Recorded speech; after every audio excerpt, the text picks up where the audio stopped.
Welcome back to another episode of Investies. On this week's episode, we are going to discuss interest rate hikes, how interest rate hikes are affecting us, the pros and the cons, and of course, why it's such a hot topic.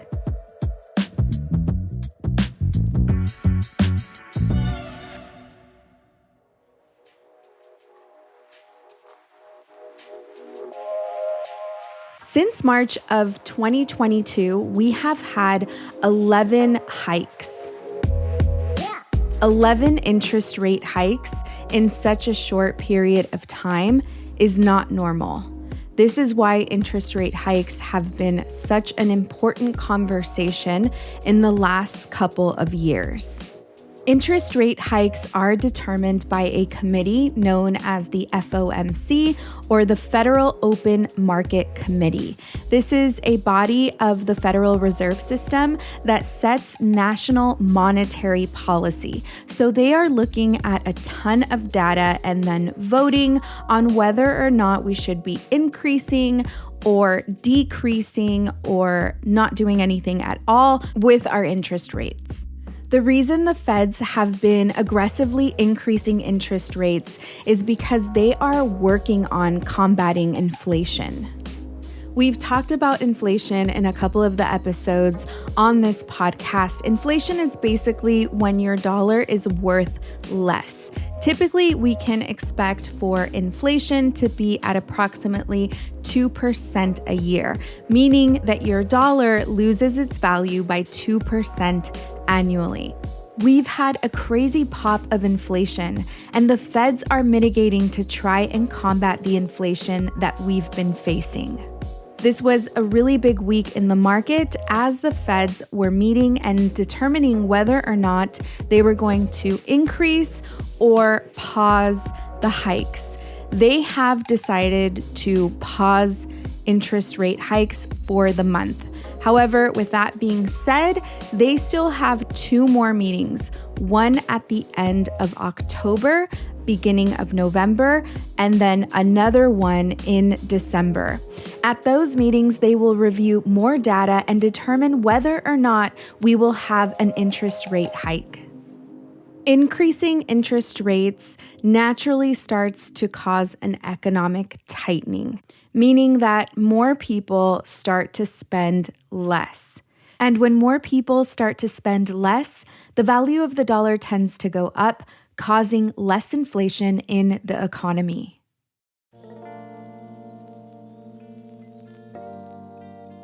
How did we get here? We got here because of the COVID pandemic. During that time, there was a lot of money that was being distributed in order to ease panic over the shutdowns. So we were seeing additional monies coming in from unemployment. We were seeing all kinds of stimulus checks. We were basically watching the feds print money like crazy.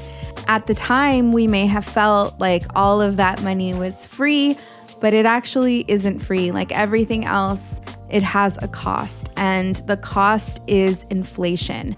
We had inflation as high as 8% in 2022, and right now inflation is at 3.7%. And while we have seen an increase in the last couple of months, overall, we're seeing a downtrend, meaning that the feds are in fact lowering the inflation rate by increasing interest rates. Now remember, increasing interest rates causes an economic tightening. So there is less spending in the economy. Less spending means that the dollar then becomes stronger and lowers inflation. This is all about supply and demand. The goal for the Fed is to get inflation down to 2%. We're going to take a short break, and when we get back, we're going to discuss who this is affecting and why it is important for us to pay attention.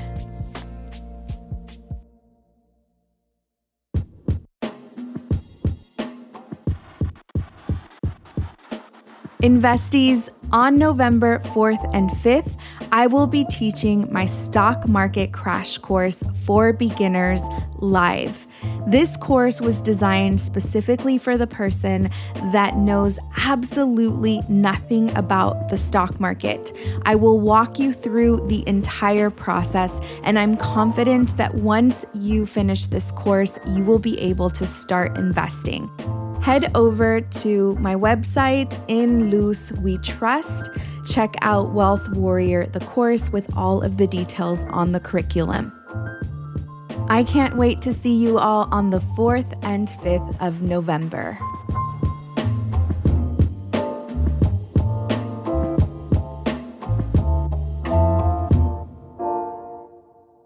And we're back.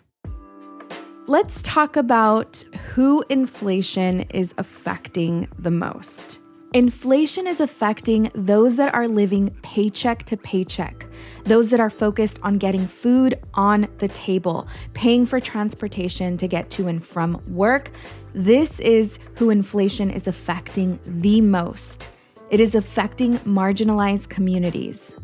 And so this is why it's really important for the Fed to hyper-focus on lowering inflation so that we don't cause a bigger disparity between household incomes.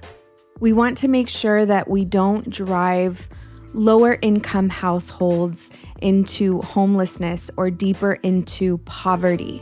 This is why we have had 11 hikes since March of last year. It's equally important to understand that when you have hikes, now you're impacting a different class.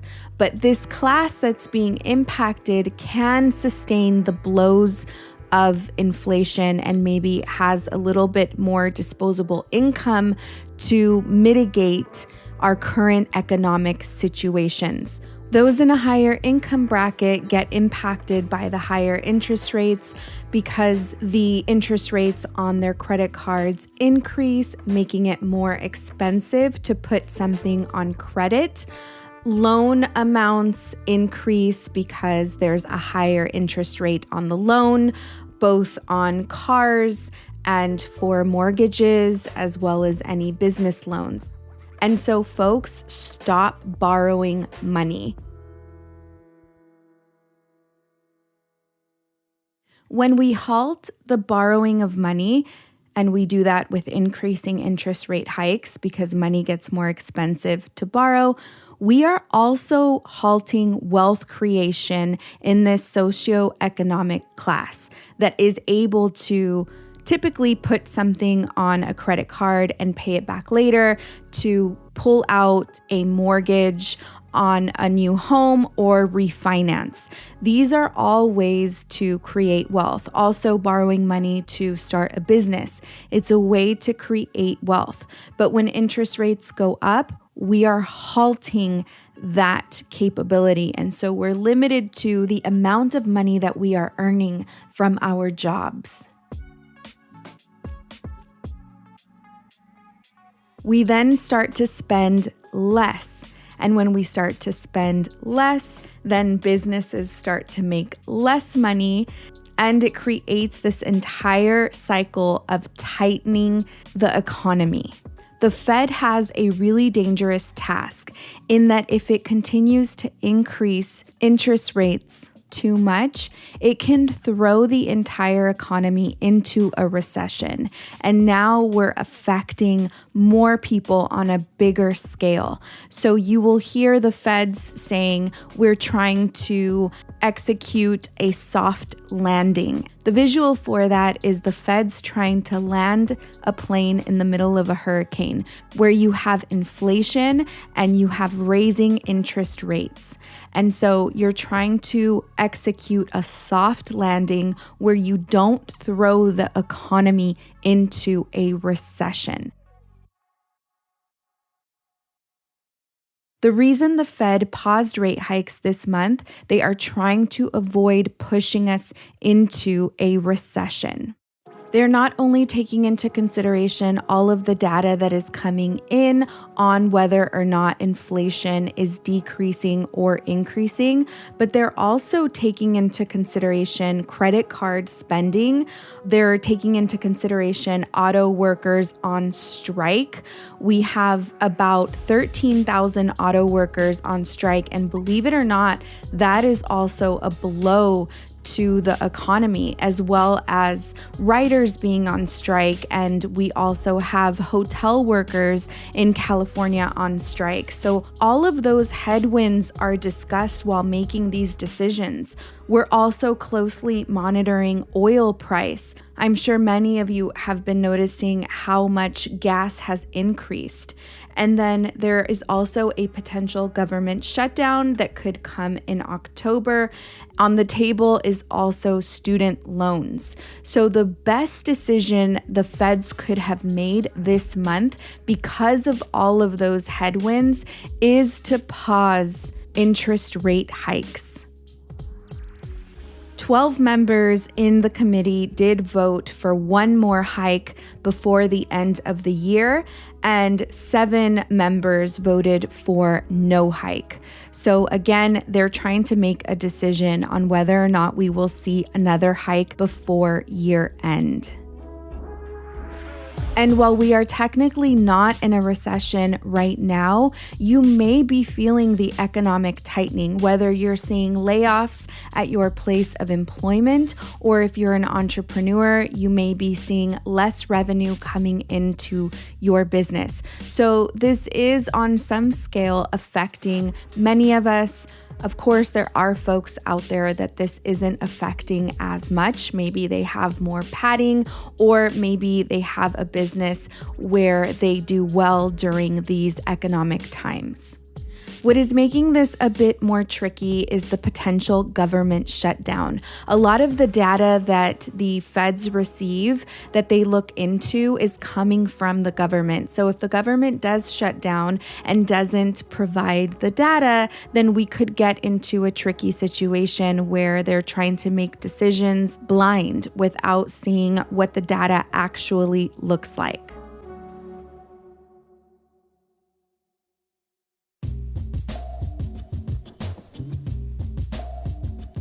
All in all, I feel like there is positive news. There wasn't an interest rate hike. We are seeing inflation come down. While we are not at our goal of 2%, we are still seeing progress. The biggest takeaway I have for you this week is how important this information is. We need more people of color caring and understanding how the system works and what is taking place. I think it's important for us to be prepared from a strategic perspective. I know it's heavy. It's heavy for me as I'm watching all of this information during a press conference and they pan around to the room and I see not one person of color asking questions or contributing to the conversation. It is so disheartening. And it is my mission to try and give you bits and pieces of what is taking place so that we can understand how to make strategic decisions in our lives and not make them from an emotional place out of fear or out of scarcity, but out of intellect. I know that we are more than capable to process and understand this information. I also know that we have to have a lot of compassion as we're listening to the information and trying to process it. It will get easier and easier the more that we pay attention and move through it, knowing what we are moving through, not just blindly being yanked around by the waves of economic headwinds.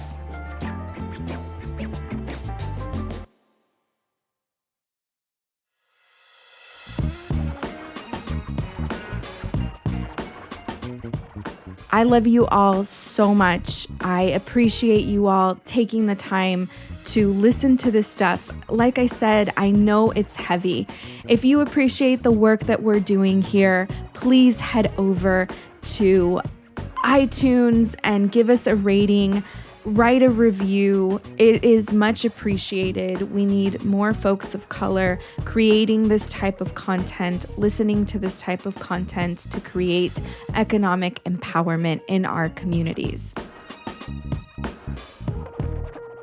This podcast was brought to you by Cosmic Standard and In Luz We Trust.